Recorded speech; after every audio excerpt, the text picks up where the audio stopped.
Welcome to Football and Society, a new podcast exploring societal issues through the lens of the beautiful game.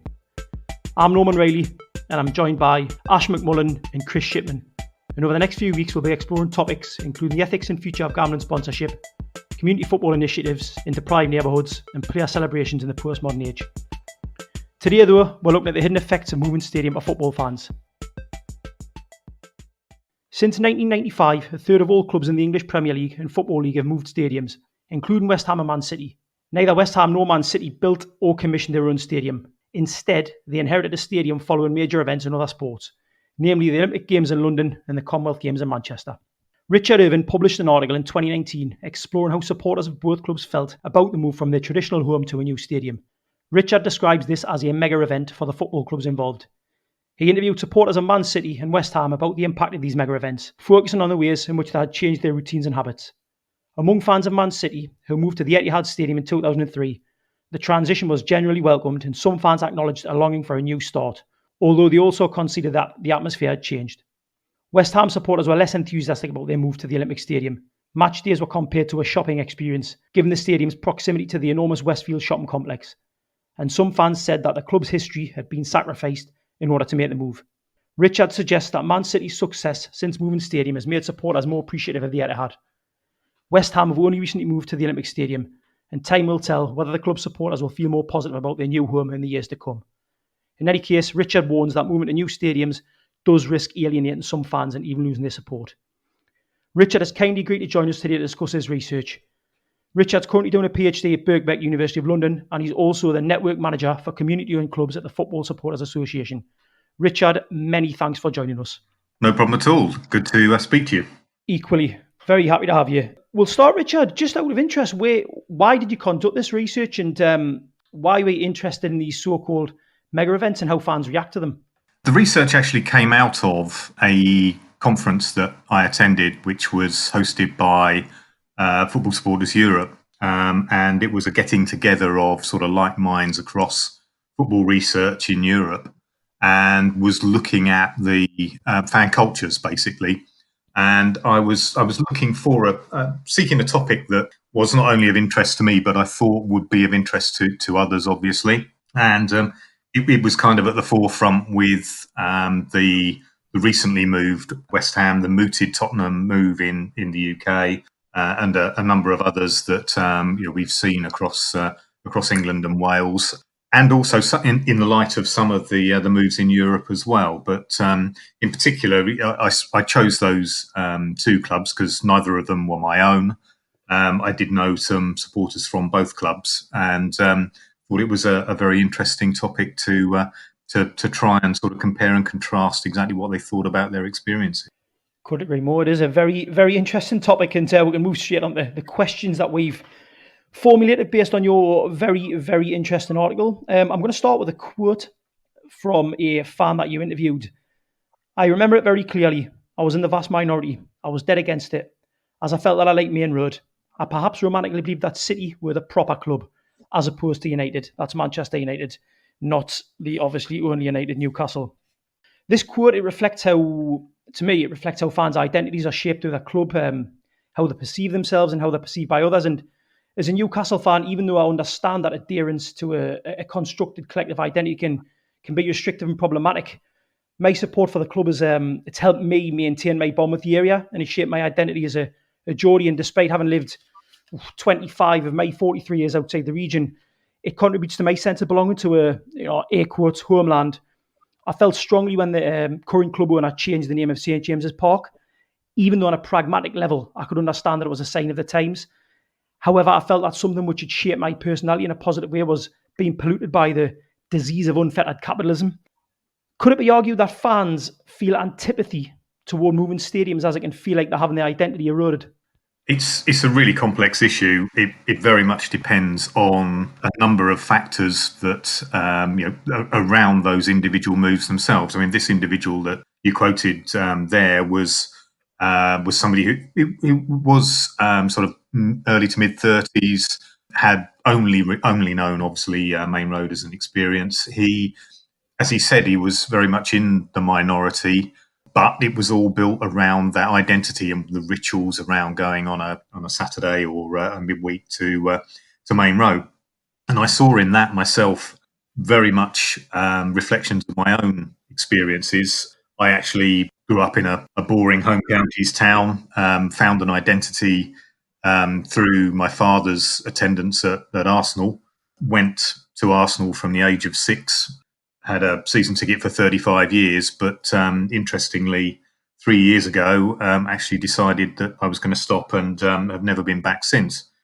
So there's all sorts of different complex issues around the identity that you have. Now, my identity there, I felt, had been taken away from me by the behaviour of the owner, the lack of engagement with fans, just the milking of the club and its history, and all of those sorts of things that go with the modern sort of Premier League experience. I think that I really resented it, and I think there is some resentment on some people's part. I think it depends on where the club moves to, as I think we've identified in some of that research as well, that the Man City move is a little different to the West Ham one. The West Ham one is a move away to a very different part of the city and sort of mired in the Olympic Park and around the shopping centre. So there's all sorts of complex answers and reasons for how people may resent it. But as that individual identified, predominantly the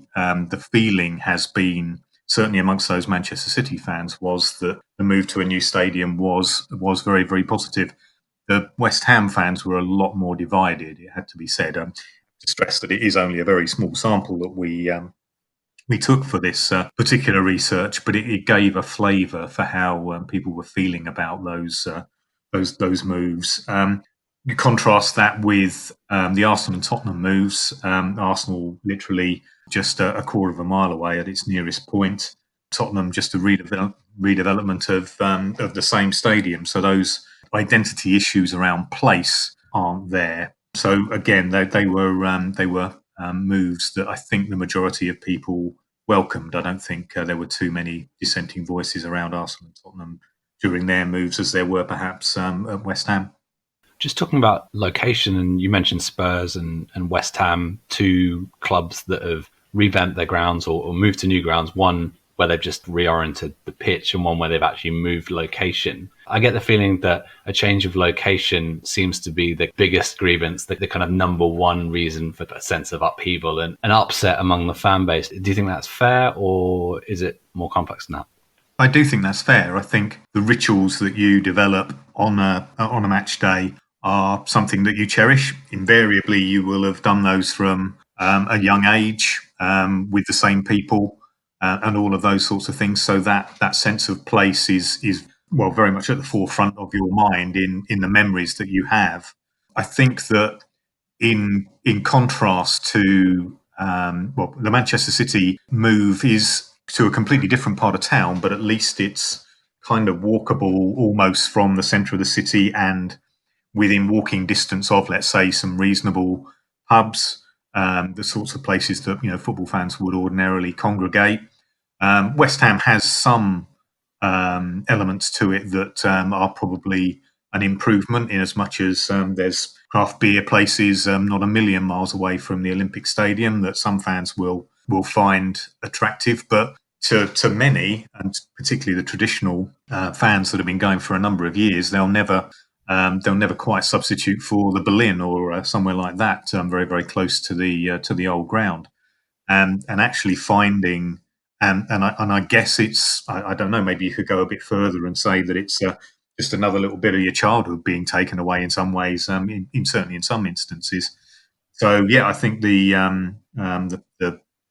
idea of place is an incredibly important one, and whatever you say, unfortunately, we're all relatively modern thinkers, but sometimes change, and particularly change around things that we love, like our football team, our football ground, etc., can be just a bit of a step too far.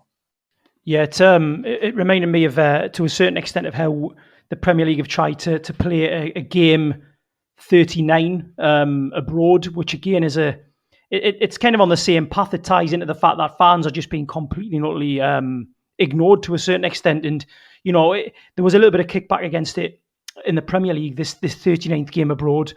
Whereas in Spain, it kind of hasn't happened. They've already done it, and they played the King's Cup, the Copa del Rey in Saudi Arabia, I believe. And again, I think that the stadium move without necessarily real kind of fan involvement ties into that. No, I was going to say, I think that's right. I think it. There's at Arsenal, for example, there was a quite a subtle and very clever campaign orchestrated by the directors at the time that got fans on board with the setting up of an independent supporters association who were very much backing the building of a new ground. I mean, I think that Arsenal fans were probably more on board than many others, in as much as they realised the limitations of Highbury, and with the expectation and anticipation that things would improve.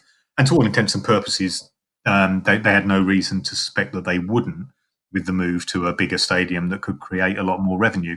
Of course, what changed was a couple of different things. Firstly, the arrival on the scene of people such as Roman Abramovich that changed the financial capacities hugely, and the size of the TV deals that actually began to dwarf the actual match day revenue that clubs got through the gate, etc. So there was consultation there, but it was of a very, very subtle sort, and I would never say that it was to the extent that it perhaps should have been. And like you say, not aware of too many cases where these things have actually been sort of put out to a vote as such. Richard, I'm just going to read you a quote which I found quite interesting. It says, "I don't think the atmosphere has deteriorated because of the Etihad. It's actually deteriorated because of all-seater stadia." The reason that I found that quite interesting is I don't think that there'd be many football fans who have experienced watching from terraces that might argue that the atmosphere generated when you're seated is preferable to that which you would get from standing, be that traditional or safe standing. I just wondered what the sense was from participants in your research around fans have been seated. Has that contributed to the more placid, sterile atmosphere in stadia, or is it a broader, more complex thing around the commercialization of the game? I think the seating of people naturally had an impact on atmosphere. You're standing a lot closer in a terrace. Those of us that spent most of our young lives on the terraces in very close proximity to others know that the atmosphere generated, the noise generated is totally different. The sitting down of people obviously had two effects as well. Obviously, it quietened the crowd to an extent, but also brought a different set of people in, because, as you quite rightly say about the commercialisation of the game, the prices suddenly changed and went up, and as a result, you do get a different type of supporter. There's no doubt, not totally, and there are still plenty of football grounds that are not, obviously not quite the same as when they were terraces, but are still relatively raucous by comparison to others. The Emirates being a case in point, of course. But I think that change, that commercialisation, I think appeals to different people. I think the commercialisation doesn't appeal to people such as myself. It will still, the clubs will still retain a large percentage of their existing fans, because people are dyed in the wool. They will not stop, no matter what a lot of those changes are. And the West Ham fans, I think, kind of bore that out as well, in as much as they were one in particular that I recall speaking to, saying, "Well, I actually, I don't enjoy the experience, but it's West Ham, isn't it? I'm still going to go. That's they're my club. That's it. No matter what they do to me, I'm still going to go." I kind of had the opposite view myself, in as much as I just had enough and decided to walk away. So all sorts of different attitudes, but I think the commercialisation has had a major impact on the types of people that are going and the behaviours. So it's there's all sorts of different angles that you could take this research actually into atmosphere at stadiums stadia, etc. Which this wasn't really looking at. This was obviously more about the move itself and pace and the like. Just to ask a follow-up question, I just wondered about that kind of hybrid option that some grounds, and Spurs that we've mentioned is one example. And having experienced that myself, it's quite an interesting option. I just wonder what your sense was of what the kind of feeling of fans towards safe standing is. Is that something that would kind of offset that feeling of discomfort, or do you think it's never going to be quite the same as it was in the kind of the terraces of yore, as it were? Yeah, I think safe standing will go some way towards improving the atmosphere at grounds. It's obviously taken a long time, and it still hasn't sort of worked its way through as yet. I don't think, and this is only a personal opinion, that it will ever cover significant areas of football grounds in this country in the future to the levels that it, traditionally where you had two ends completely terraced. I just don't see that as a conduit to that ever coming back. Primarily, I think because there's again back to the commercialisation, the premium that you can charge around seats, and I think that there's potentially a little bit of a danger that the safe standing is just seen as a bit of a sop to the fans to get them to come back into the grounds and stand. But I just don't think it will be in anything like sort of significant numbers. It will have a positive boon, and the sense that I get through my work as well with the FSA is that there is a huge groundswell of support for it. Very, very high levels of support for safe standing, and it's something that the organisation has campaigned on for many, many years, and obviously has achieved a good deal of success with it. But I think it's a very, very positive step forward. But I don't see it as the sort of panacea for the total change in atmosphere at football grounds. Personally. There's a term in anthropology, Richard, liminality, which describes the process of crossing thresholds from one stage or state to another, and it involves rites or ceremonies to mark that transition. Are you aware of any events or ceremonies held to mark the transition for Manchester City or West Ham when they moved to these mega stadiums? Good question. I didn't actually look at that in any particular detail. Both obviously did have sort of final events at each of them. From a personal experience, I did see the closing game against Wigan at Highbury, and that was in part was done extremely well. It was tasteful, and it was done with the right amount of sentiment and the like. And I think it gave people that bit of closure and the chance to say goodbye to a major part of their lives, and almost like a sort of rite of passage, if you like, to the new ground. There were some bits that weren't so good. I remember Roger Daltrey came out and performed a song which wasn't the best, to be quite honest. And that, again, that's a personal opinion, but they don't always get these things right. But to a degree, I think the general feeling that I've seen, having talked to other fans that have been at these events before, is that by and large the clubs have actually got it quite right. They've obviously talked to the right people and done the right things. I'm not aware of a complete disaster in that line, but I stand to be corrected on that. As I say, it's not something that I've looked at in any great detail. I think the weirder experience perhaps is probably the second rite of passage, and that is actually going into the new ground for the first time and not knowing where anything is, and trying to sort of find your friends and the like if you're all seated apart, and then working out new rituals and new ways of experiencing things, and some people like that, and others don't, obviously. But it's the sense of the new will appeal to some, but not all. Yeah. I was particularly thinking of the Olympic torch, for example, that's literally moved, from one stadium to another. And it's strange that you never really hear. I've never heard personally, which is why I asked the question of any kind of events like that for football grounds. But maybe it's because often they leave the old ground before the new one.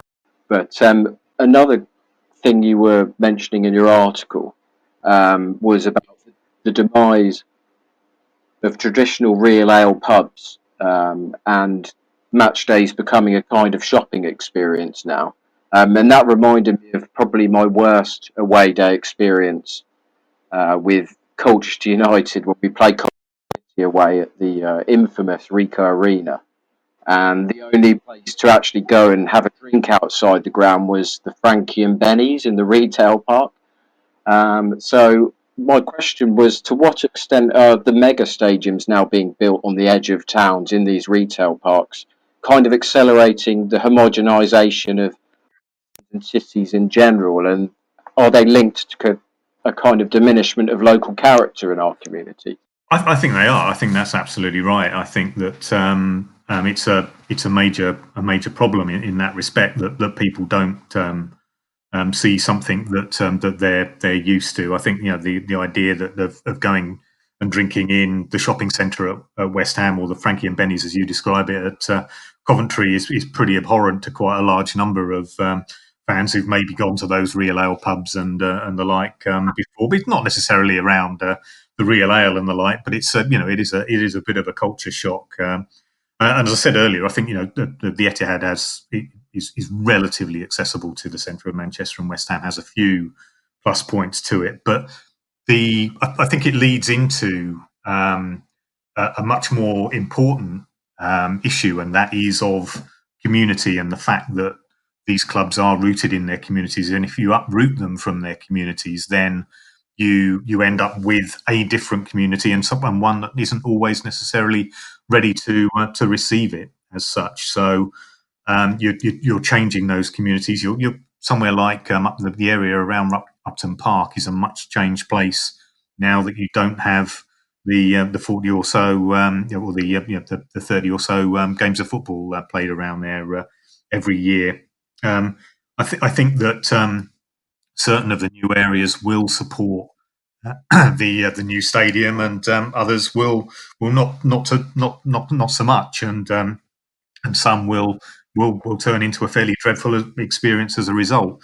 I think there's also another knock-on effect, is that with those sorts of attitudes towards traditional pubs, like the places where fans have met up in the past, that's somewhere where non-league football, for example, gains, because so many non-league grounds are very much in their towns and cities. They're surrounded by those sorts of establishments, obviously on a much smaller scale. But actually, people I talk to that join me at non-league football are very much see a sort of replication of the days of the 80s, for example, in the experience that they have at non-league football. You can go to those sorts of places. They're a short walk to the ground, and it's generally a pretty nice experience. That's not to say that, of course, that there weren't problems in the 80s. I'd be lying if I said there weren't. But in general, I think people see a little bit more of a going to a non-league ground and standing on the terraces with a pint of beer in their hand, a lot more like a replication of what happened back in the 80s. One of the fans that you spoke to said, and I'm quoting now, if you want to be a big club, you've got to play with the big boys. You've got to have a better stadium. I think they're a West Ham fan, but I'm not 100%. I thought that sense of better was quite interesting, because I took it to mean, in this context, newest, which I guess reflects a bit of a consumerist mindset, with that desire for the latest thing, be that trainers or the latest stadium.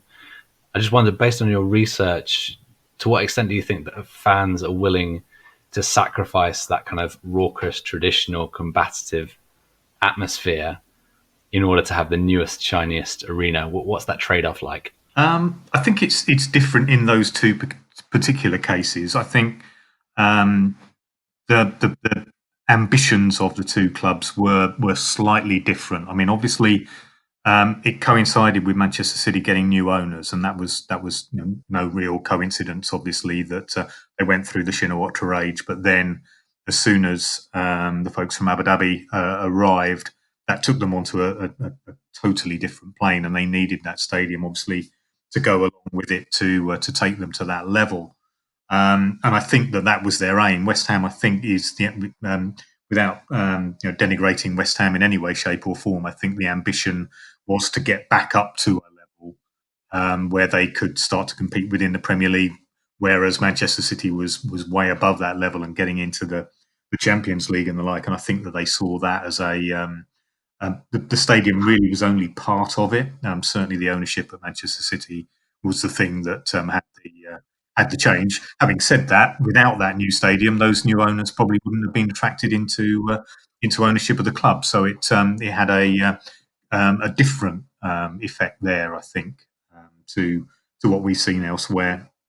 I think the idea of having a shiny new stadium, I think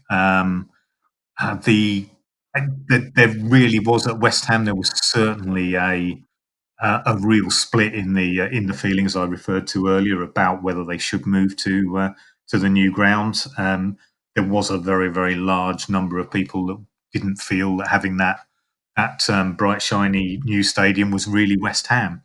I think that a lot of people like the fact that Upton Park was an incredibly intimidating place to play at from time to time, and I think that people. A lot of the old school fans, if you like, saw that as a potentially it was going to be watered down at the new stadium. I think nobody could argue really that it hasn't been, and that as a result the experience was somehow diminished. So it's a double-edged sword. You'll always have. There's always the chance that if you play in a bigger stadium, that you'll attract a lot more people in, a lot more revenue, a lot more sponsorship, etc. But sometimes the trade-off is something like that atmosphere that perhaps has contributed to you winning games in the past.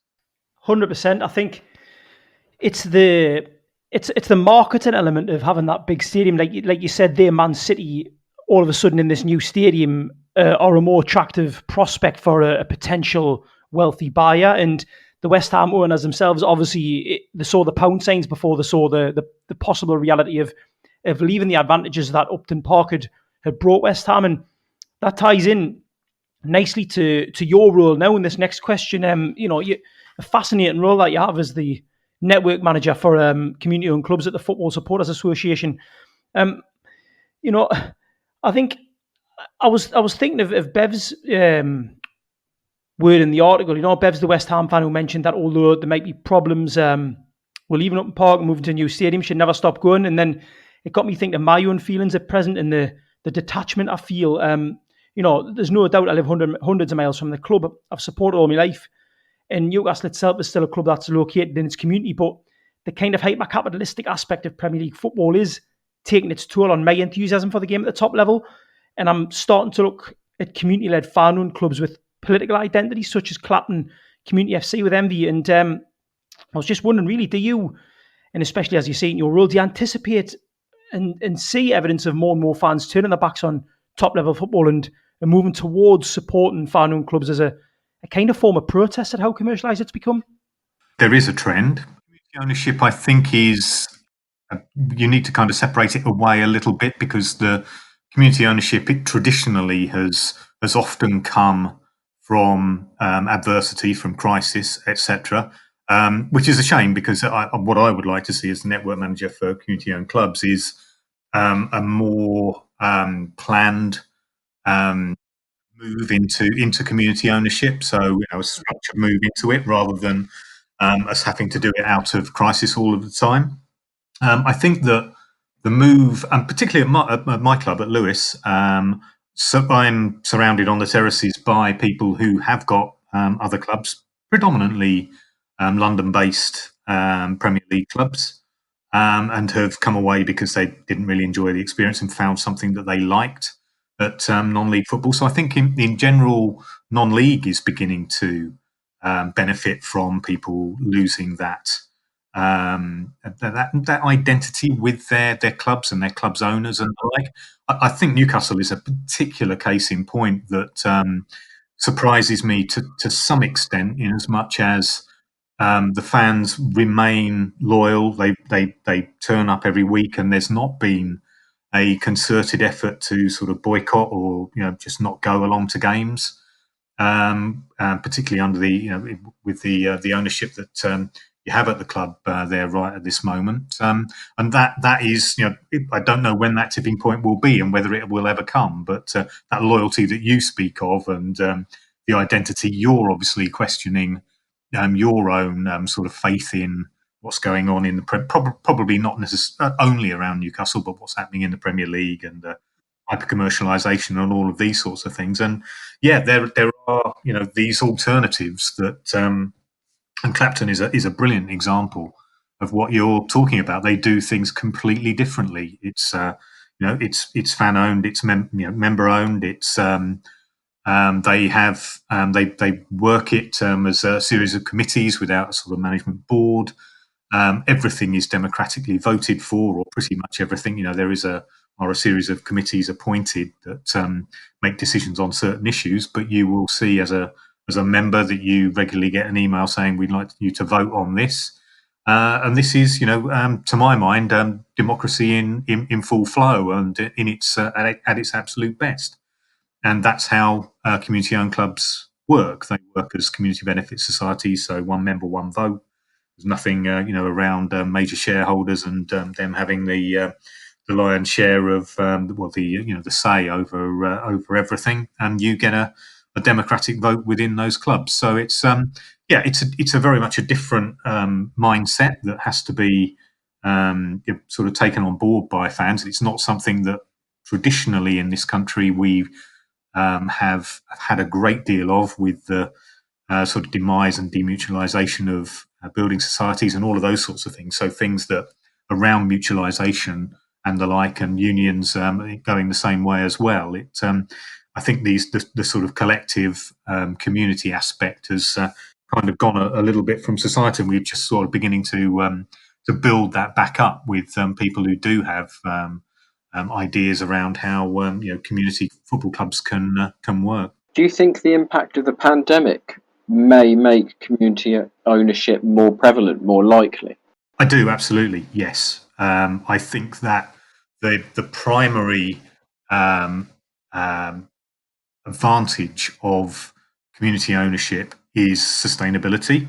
That's not to say that there aren't examples around community ownership that are not sort of currently they're unsustainable. But with the benefit of hindsight of the last 20 years, I think you kind of turn that round on its head and say, well, actually, does the private ownership model in football actually work? And if you look at what's gone on at Wigan Athletic, at Bury, at Macclesfield Town, very close to happening at Bolton Wanderers, potentially happening very soon at Southend United, I would suggest that the model that's been so successful at AFC Wimbledon, at Exeter City, at Newport County, has actually is the way forward and is the way to run our football clubs on a sustainable basis. There will always be quirks to that particular statement.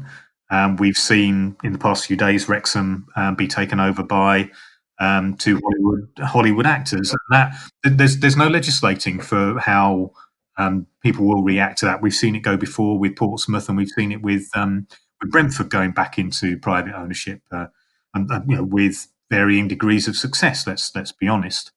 There's my counter to that is, of course, that community ownership there actually is the thing that makes it actually very, very attractive to private owners to come back in and buy those clubs that have been rescued by the fans from disastrous private ownership and put into sustainable fashion, and then become attractive to those private investors once again.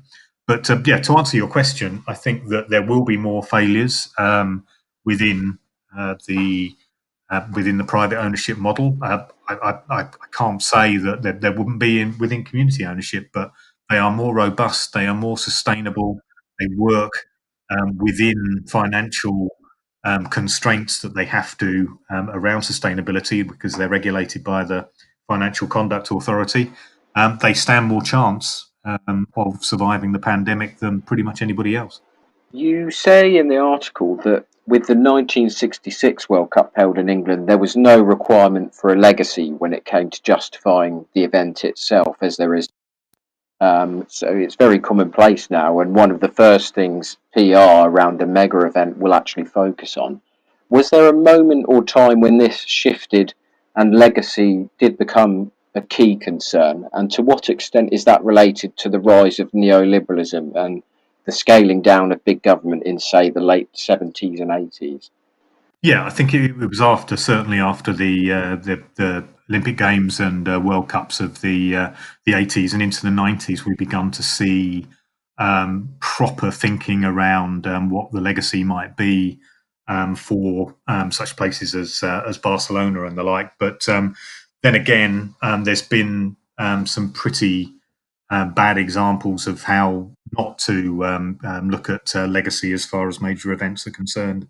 A lot of the infrastructure around Athens, for example, not as good as it perhaps should have been. I think the Brazil World Cup 2014 is a good example of stadiums being built in places that didn't really need them, and the like. But I think there's also a massive sea change in not so much legacy, but the move into the types of countries looking at these mega events and the slow, insidious rise of soft power and those looking for soft power to try to change people's perceptions of places via these mega events. So I'm thinking of Abu Dhabi and the Grand Prix, Baku holding a Europa League final, and obviously the 2022 World Cup in Qatar. So I think we're seeing a different sort of legacy being sought by different sorts of states and countries, and I think that's going to probably be the way forward as we go ahead over the next sort of 10, 12, 15 years, because you're beginning to see certain countries pulling out from their bids to host mega events, the sheer expense. And I think I'm not sure. I think within the some of the articles that I referred to, there's a lot of research being done around whether mega events do actually have a financial and lasting financial legacy, and by and large, the research comes up with the idea that they don't particularly have any long-lasting sort of financial effects, and only minimal effects on things like participation and the like. So I think we're beginning to see that change, and I think soft power will be the thing that dictates where the mega events go in the future, rather than perhaps the legacy in terms of stadia and those sorts of things is concerned. Just talking of soft power, when we think about the Russia World Cup and the bid there, which was a bit shady, should we say, there was obviously a lot of negative press, and in the piece you use the term soft disempowerment rather than soft power, referring to that negative press coverage. Just looking forward into the future and kind of future bids, and you mentioned that countries have pulled out of certain bids for certain tournaments. Do you think that in the future, that kind of soft disempowerment, the kind of PR tipping that seems to be happening to some extent over the last couple of World Cup bids, do you think that's going to give regimes who would seek to launder their reputations pause for thought, or do you think that's just wishful thinking?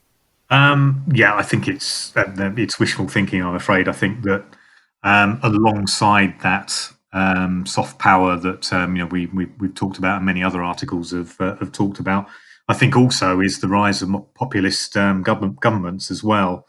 Alongside that, and that those countries will now also begin to think about how they can make themselves look good, etc., by hosting these events.